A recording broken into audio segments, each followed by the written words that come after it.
Mga boss, sa isang interview dito kay Lord of the Scent na si Joel Cruz, susuportahan si VP Inday Sara sa 2028 presidential election.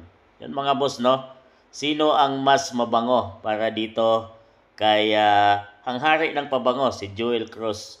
Sa isang interview mga boss ay sinabi niyang pinapili siya mga boss, no, kung sino ang kanyang suportahan sa 2028 election dahil papalitang tatakbo nga ang dalawang ito, si VP Inday Sara at itong si Senator Risa Hontiveros mga boss.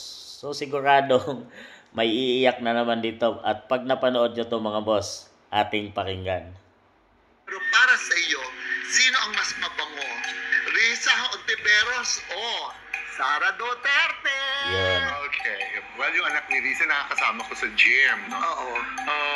Okay. Talaga? Yung anak babae? niya, lalaki. Yung lalaki. Although I haven't met si Risa personally, Senator Risa, but I'll go for Sara Duterte.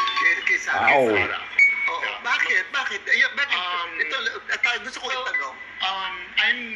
I met naman kasi Marcoses, I'm close to Imelda Marcos. I met Digong sa Malacanang.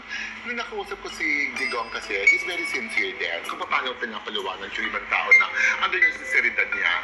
Nagulat ako, sabi ko, di ba ito yung pagka nasa media, nagmumura? Sa Malacanang, nung kausap ko siya, talagang he was really there just for as the father of the Filipino people. Yung ganun siya magsalita. Kaya nag-touch ako sa kanya. Okay. Yung ganun. Saka nagdi-dinner pa nga siya. Meron akong event na nagpaalam ako na, Mr. President, pwede ho bang hindi ba kumakain pa kayo magpaalam na ako sa inyo?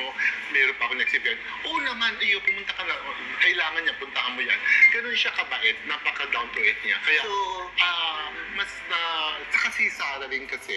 Kaya ginusto mo si Sara because of the father. Because of the father. Are you telling me that you're going to push her for the presidency this coming I think 2028? Yeah, I think kay Sara, if ever, yes.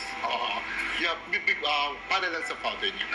Sara, you have big vote. Nag-iisa ito ha, pero ang galamin nito, ito alagaan mo na.